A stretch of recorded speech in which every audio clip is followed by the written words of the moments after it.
रूप से मिलनी चाहिए। क्योंकि एक बार को आप सोचिए, आखिर उस बच्चे की गलती क्या होती है जो एक गरीब घर में पैदा होता है और उसको बेहतर शिक्षा से वंचित होना पड़ता है। शिक्षा के सामने एक पैसे की दीवार खड़ी है, जो जितनी ऊंची दीवार लांघ सकता है, जो जितना अधिक पैसा शिक्षा पे खर्च कर सकता है, वो उतनी बेहतर शिक्षा पा सकता है। लेकिन अगर एक देश एक है, लोकतांत्रिक देश है, तो शिक्षा भी सबको एक समान रूप से तो मिलनी ही चाहिए। आज परिस्थिति ये है कि एक तरफ तो प्राइवेट स्कूल हैं जो लूट के अड्डे बने हुए हैं, वहाँ पे आप एडमिशन कराने जाएंगे तो सिर्फ एडमिशन के नाम पे ही आपको 10,000 20,000 रुपये देना होगा। और कमीशन खोरी का ऐसा धंधा है कि कॉपी, किताब, टाई, बेल्ट, ड्रेस, जूता कहाँ से खरीदना है ये आप नहीं तय करेंगे वो प्राइवेट स्कूल वाले। यानी आम लोगों की मेहनत की आखिरी कौड़ी उनके जेब से वसूल लेना चाहते हैं। और दूसरी तरफ सरकारी स्कूलों में न तो पर्याप्त टीचर हैं, न पर्याप्त बिल्डिंगें हैं। 2019 का ही ये पुराना आंकड़ा है कि हर 100 में से 52 स्कूलों में या तो एक टीचर हैं या 2 टीचर हैं। और उन्हीं टीचरों के ऊपर जिम्मेदारी थोप दी जाती है कि जनगणना करो, मतगणना करो, पशुगणना करो, तमाम काम करवाए जाते हैं। और 19 के बाद से तब से कितने टीचर रिटायर हुए होंगे और 18 के बाद से कोई टीचर की वैकेंसी भी नहीं है।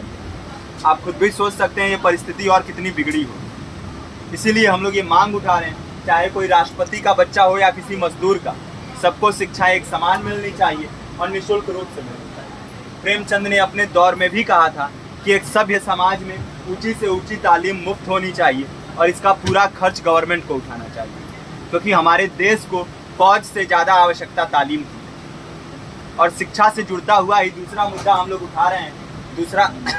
दूसरा मुद्दा है रोजगार का।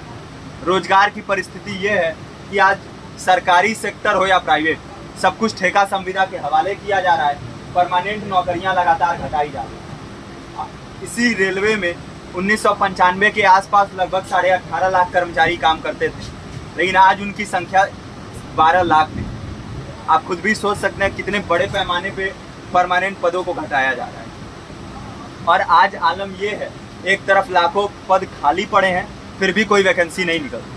जो वैकेंसियाँ निकलती हैं उनमें भ्रष्टाचार होता है, पेपर लीक हो जाते हैं। RO, UP police, BPSC, SSC, CGL, ऐसे तमाम पेपर लीक हो चुके हैं, आप लोग भी जानते ही। अभी नीट की धांधली में ये पता चला कि एक एक पेपर 30 लाख से 50-50 लाख रुपए में बेचा गया। हम और आप तो ये पैसा नहीं दे सकते। पूरी की पूरी कारस्तानी सरकार, प्रशासन, शिक्षा माफियाओं की होती है। और भुगतता कौन है? आम घरों के लोग, जो लोग सालों साल तैयारी करते हैं, दिन भर में 10-10 घंटे, 12-12 घंटे पढ़ते हैं। और इतनी कड़ी मेहनत के बाद, सालों साल की मेहनत के बाद उनके हाथ लगती है तो सिर्फ हताशा, निराशा, अवसाद।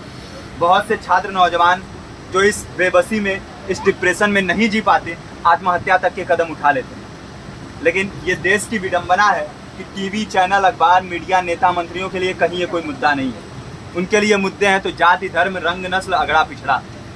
आज जब पूरी परिस्थिति इतनी भयावह है तो ये जरूरी है कि लोगों के बीच में जाया जाए, लोगों को संगठित किया जाए और एकजुट किया जाए।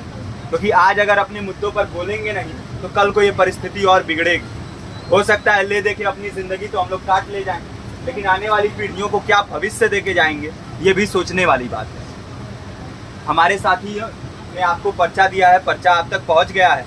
पर्चे में और भी बातें हैं, इसको पूरा विस्तार से पढ़िए। पर्चे में हमारा नंबर है, संपर्क कीजिए। फेसबुक का, इंस्टाग्राम का लिंक है, आप वहाँ पे जाएंगे तो आपको पता भी चलते रहेगा कि लगातार किन किन माध्यमों से हम इस अभियान को चला रहे हैं।